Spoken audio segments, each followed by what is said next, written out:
very straightforward and simple. He knows there are two basic steps here. One step is you must take back the streets. And you take back the streets by more cops, more prisons, more physical protection for the people.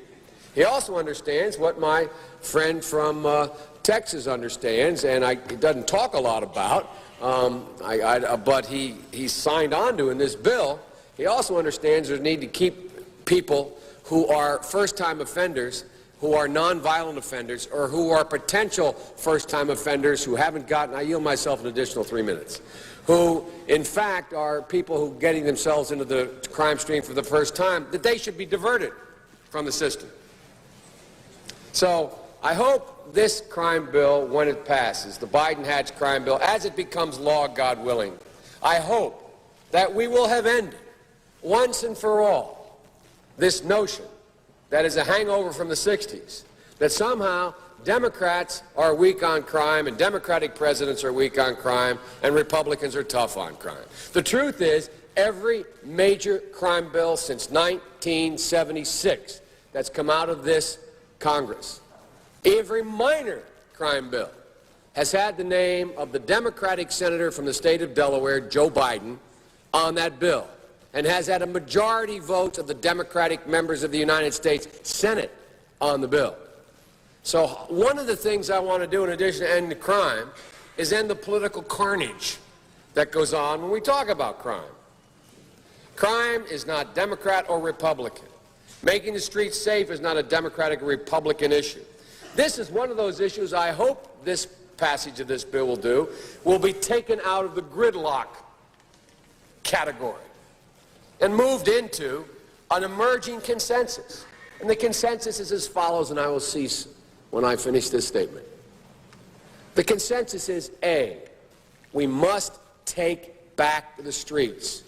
It doesn't matter whether or not the person that is accosting your son or daughter or my son or daughter, my wife, your husband, my mother, your parents. It doesn't matter whether or not they were deprived as a youth. It doesn't matter or not whether or not they had no background that enabled them to become socialized into the fabric of society. It doesn't matter whether or not they're the victims of society. The end result is they're about to knock my mother on the head with a lead pipe, shoot my sister, beat up my wife, take on my sons. So I don't want to ask what made them do this. They must be taken off the street. That's number one. There's a consensus on that. The Democratic chairman of the Judiciary Committee, the Democratic president of the United States of America, the Democratic Attorney General, the Republican leader of this effort, Senator Hatch, the Republican senator from Texas, we all agree on that. Now, we can find some fringe folks in the study groups on the right wing and left wing, libertarians and left-wingers in my party who say, no, that's not what we should do. But politically, that consensus has been arrived at. I acknowledge there was not that consensus in the 60s. There is today.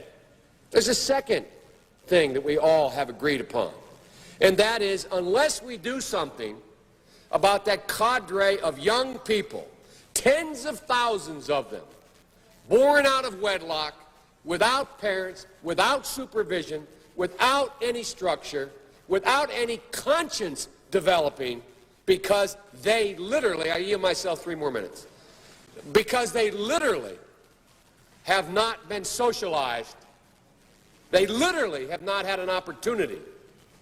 We should focus on them now, not out of a liberal instinct for love, brother, and humanity, although I think that's a good instinct, but for simple, pragmatic reasons. If we don't, they will, or a portion of them will, become the predators 15 years from now. And, Madam President, we have predators on our streets that society has, in fact, in part because of its neglect, created. Again, it does not mean because we created them that we somehow forgive them or do not take them out of society to protect my family and yours from them. They are beyond the pale, many of those people. Beyond the pale. And it's a sad commentary on society. We have no choice but to take them out of society. And the truth is, we don't very well know how to rehabilitate them at that point. That's the sad truth. You're looking at the fellow who was one of the primary architects of the Sentencing Commission. You know what the basic premise of the Sentencing Commission is? I know the presiding officer knows. It was the first time in 80 years we rejected the notion that the condition of sentencing must be related to how long it would take to rehabilitate. I'm the guy that said rehabilitation, when it occurs, we don't understand it and notice it, and even when we notice it and we know it occurs, we don't know why. So you cannot make rehabilitation a condition for release. That's why in our system, the federal system, you serve 85% of your time. I remember when it was going on, when I was making these arguments in the late 70s, they used to call it Biden's same time for the same crime provision. It's a shame, but we don't know how to rehabilitate. But there is a consensus, and I will cease.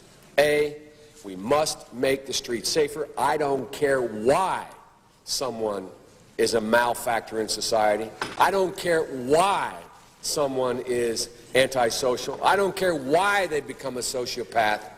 We have an obligation to cordon them off from the rest of society, try to help them, try to change their behavior. That's why we do in this bill. We have drug treatment and we have other treatments to try to deal with it. But they are in jail, away from my mother, your husband, our families.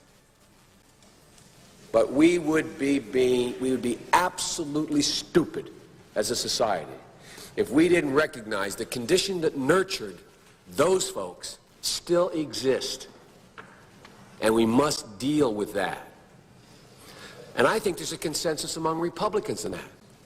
Old barbed wire Republican conservatives just want to hang them high. Even those folks are saying, hey, we got to deal with the root cause of this. Not one or the other, but separately. And liberal Democrats who used to say, let's look at the sociological underpinnings of why this occurred, and we have to, they're now saying, hey, look, we got to take back the streets. We'll make that fight later. So there is a consensus. I hope the remainder of the discussion, as we close out the debate in this bill, we can end that old fight.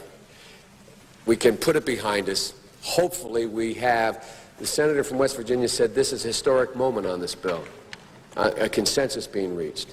I think it is, but I think it's a historic moment for a political reason as well. Hopefully we will end the discussion about whether or not